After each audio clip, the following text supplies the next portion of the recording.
Hello everyone, I'm Jade. We're talking about commonly mispronounced words today in this pronunciation lesson. Pronunciation lesson. So I'm going to mention words that people say in the wrong way sometimes, maybe because they're not easy to read, these words, or maybe because a lot of people say them wrong, therefore you learn to say them in a way that's wrong. The first things we're going to look at are not words, they're letters. And I'm telling you this because I've mentioned this before in videos that sometimes in Britain, you're judged. You're always judged by your language in Britain. So when you say these letters, some people will listen to how you say those letters and they'll judge you if you say it in the wrong way, like, oh, you're not educated, or, oh, that's very common, as in not having the right parents and the right kind of background. So the first letter, a lot of people say H with a H sound, but according to people who decide these things, you're not meant to say H, you're meant to say it without it, H, according to them. So there you go. And what about this letter? How do you say this letter? Do you say W? Well, this one's meant to be W. So we're going to cross those ones out. Moving on. Some of them are tricks because the verb for this is pronounce. We pronounce words. But when we say the noun, it changes. It becomes pronunciation. And I've had people say things to me in my videos before. Oh, you're saying that word wrong. Well, no, I know that I'm not. You're wrong, okay? I know you're wrong. Trust me on that one. So now you know, okay? You can do that to other people when they tell you you're wrong, because it's like when someone does that, you can say, you've got egg on your face, okay? You're wrong. Because you tried to tell me I was wrong, but in fact you were wrong. Now you've got egg on your face. So anyway, pronunciation. This one, it's a hard word to spell. So I can hear creative. This wouldn't be a native speaker on this one. Creative interpretations of this word. Let's say that. Usually like Tungu or something. Sounds like a game that you can play, but Tungu is not right. It's tongue. It's a bit rude. I'm not going to do that in my video. Looking at this word now, height. I think this one breaks our expectations, you could say, because the other words related to it, width, length, have the sound, width, length. This one, spelt the same way, doesn't have the same sound. So it should be height, not height. A lot of people say height. Wrong, right, height, with a T. So it's the exception. It doesn't go with width or length. Are there any others? Depth. Oh, that's hard for me to say. Depth. Too hard for me to say. Looking at the next word now, a non-native mistake. Suit. Some people say sweet. All kinds of wrong pronunciations for that one. Thing to remember there is it's the long U sound. Oo. Suit. Then it seems like there are a lot of issues with the P words in pronunciation. These words here, I'll talk about them together because it's the same issue. Prescription, prerogative. They're spelt P-R-E. Both of them. But the first syllable sounds like this. Well, actually, prescription. But a lot of people say it like this. Prescription. And I think that happens because they're they're putting the stress in a different place. They're putting the stress here and making that a schwa, prescription. Okay, so a lot of people say that. And a lot of people would say prerogative, not necessarily because they don't know how to spell the words, but because that to them is a schwa. But anyway, the stress is meant to be on the second syllable in those words. So it should be like prescription and prerogative. Prescription is when you go to the doctor and you need some medicine, the doctor will give you a prescription and you can go and get your medicine. Prerogative, that's a difficult word. It might not be something you know. It's sometimes used in a phrase, that's your prerogative. And it basically means that's your decision. You can decide and do what you want. It's quite a formal word. And it means something that is your decision to make. Okay, you're allowed to make that decision. That's your prerogative. The next one is a confusion between two almost identical words. The first one is prostate, and the second one is prostrate. So the difference is the R here. But people confuse these words a lot because prostrate is a formal word for to lie down or to be lying down. Formal. Whereas prostate is the sort of medical word for male balls, basically. So like a man can get prostate cancer. But many people talk about prostrate cancer. They put the R in there because they're confused.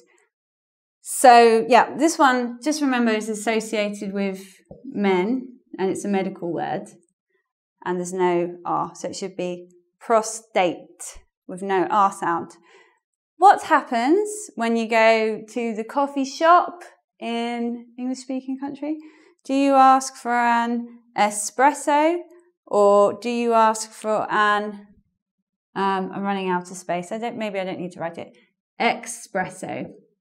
A lot of people do the pronunciation with X. Espresso, I want an espresso. But it's more elegant to pronounce this word with the S. Espresso, espresso. And looking at the last word in the list here, business is that word.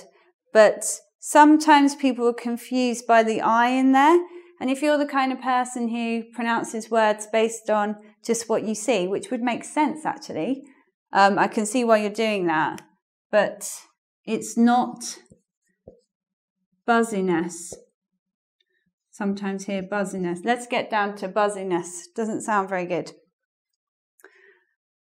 Here's a little list of the most commonly mispronounced silent letter words in English. So I get in situations sometimes with, actually I don't correct people outside of lessons. If someone I know in my personal life has asked me to correct them if they make a mistake, I will. But in general, I don't correct people because it can be impolite. So often, even with like really, really, really advanced speakers of English who like speak English all the time in their lives, basically, because they've been speaking English so long, they make mistakes with these words, like this one. Iron. We don't say the R. Well, how do I show that? We don't say the R. It's just like that. Iron. This one, if you're having a fight, not many people use these for a fight nowadays, but it's a kind of weapon. Sword. Silent W. What about this one? When you buy something in the shop, they give you a receipt. No P. Also, I should mention about this word that very often people confuse it with recipe. Recipe is to do with cooking. That's meant to be something you cook with. I don't know why. That's the worst drawing in the world. Anyway, recipe is to do with cooking, and receipt is to do with buying things. And this word, subtle, it means something that is difficult to notice, a detail that, you may miss because it's difficult to notice. Subtle, silent B, not subtle or something like that. Let's look at words that are not mispronounced, they're just not words. So we'll talk about why. So we've got interpretate, similar to, it's not going to fit there, is it? Interpretation.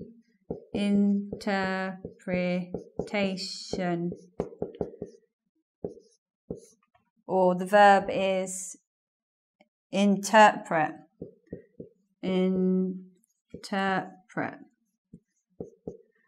So I can see where that comes from, but it's not actually a word. A lot of people make that mistake. What about impossible? When we make words to show the opposite, sometimes we use un, sometimes we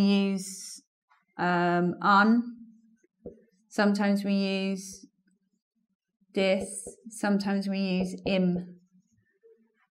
So that one's just a case of people using the wrong prefix on the word. Should be impossible. Impossible. Something is impossible, you can't do it. And next example, unhonest. Again, the same kind of mistake. We don't say unhonest, we actually use dis in this case. Someone is a dishonest person, is a liar, bad liar, dishonest person. Which brings me to the last one. A lot of people make a mistake with this because we use the prefix im with P words. So here's another im example, impolite. Which brings me back to the fact of something I said earlier. I didn't want to be impolite when I was talking about this word, prostate, because it's a gland, something up here in a man, and you can get problems with it. So so that's why people make mistakes sometimes. They say prostrate problems, not prostate. Prostate, okay? So commonly mispronounced words, we've got more in a sec. Join me for the next commonly mispronounced words. Let's have a look now at French words which have come into the English language, but because of that we pronounce them incorrectly much of the time because we don't know how to say these French words with their different pronunciation. So let's take a look at this word. This word is quay, and this is a place where boats come. Boats come.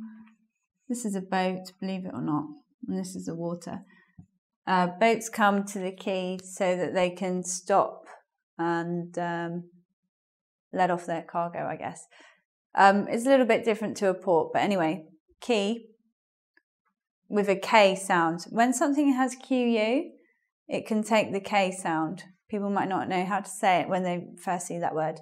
Moving on, a lot of French words that are in English have something to do with authority, power, military, and things like that. And that's because, I don't know why, but lots of the words in English come from French, are to do with authority, military, and stuff like that. So what about this word? This is a rank in the military or the army. Colonel? No, it's not colonel. It's So even though it's olo here, it becomes Colonel. Colonel. Sounds very different maybe to what you expect it to be. Moving on.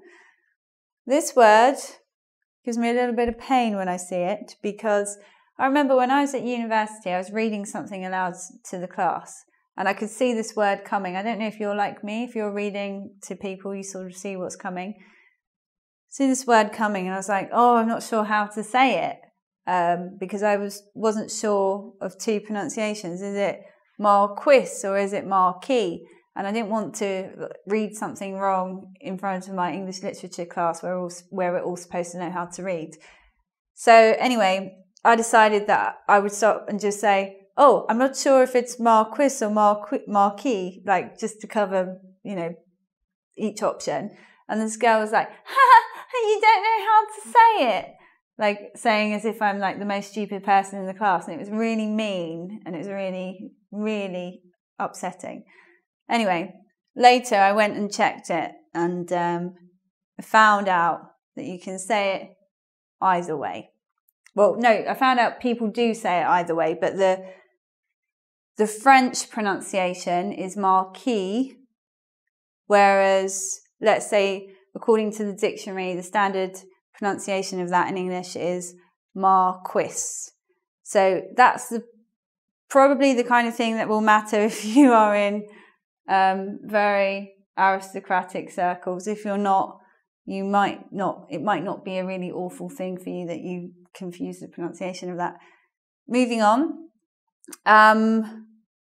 Viscount, and I should say this word as well, Marquis, they are titles that aristocracy have. Viscount, there's a man who did something, I don't know what they did especially, but we say Viscount even though it's vis here. So we don't say Viscount, that's wrong.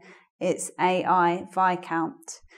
Moving on, we have different pronunciation for this word in American English and British English. It makes sense in American English because I can read the word and say it correctly. Lieutenant, okay? American English. But in English, we need to make it a little bit more difficult. So we say lieutenant. I don't know why it comes out so different, but it's really confusing. If you want to pronounce it correctly, you could make a mistake there. Another lot of French words that we have in English are to do with restaurants. That's probably because we got a lot of our food culture from France. We didn't have our own restaurant culture here. And we adopted a lot of French cooking methods and things like that. So these words came into English from French. When you go to a restaurant and you get like these little things to try at the beginning of your meal, they are called hors d'oeuvres, singular hors d'oeuvre. Right. Doesn't sound anything like the way it's written there. If you haven't seen that word before written down, you could get it wrong. You might say hors d'oeuvre. Can I have some hors d'oeuvre, please? And that wouldn't sound like you knew what you were doing in the restaurant. It should be hors d'oeuvre or hors d'oeuvres. And lastly, let's look at the word queue. What do British people love to do? They love to queue. Love standing in a line. Wherever we go, if I see some people queuing, I just have a need to join them, to get behind them, just wait there a while, see what happens. Because it's a QU word, it can be hard to pronounce. So again, the QU word's taking the K sound, Q, and it's just one syllable, Q. Let's take a look at this sentence I've got here. There are some pronunciation errors in here. Let's have a look. Let's correct it. So I'll say it in a wrong way, and then we'll go through and we'll make some changes. The unhonest Viscount bought a sword but didn't want a receipt. So how can we change that? Do you remember the word that's not a word? It's not a word, but we can say dishonest. What was wrong with Viscount? We actually use a different vowel there. It's I. What's wrong with this word? Sword, silent letter. What's wrong with this word? Receipt, another silent letter. There you go. Yeah, so they're the general words that we've covered today that I'll often hear people mispronounce. If you want to follow up on this lesson, please go to the Engvid site, do the quiz on this lesson. And before you go, subscribe here because you can see more of my lessons, not just on pronunciation, but other things about learning English, English words, all kinds of things. Come back soon, but for now, I'm going to use my sword and have a fight with a Viscount. Ha!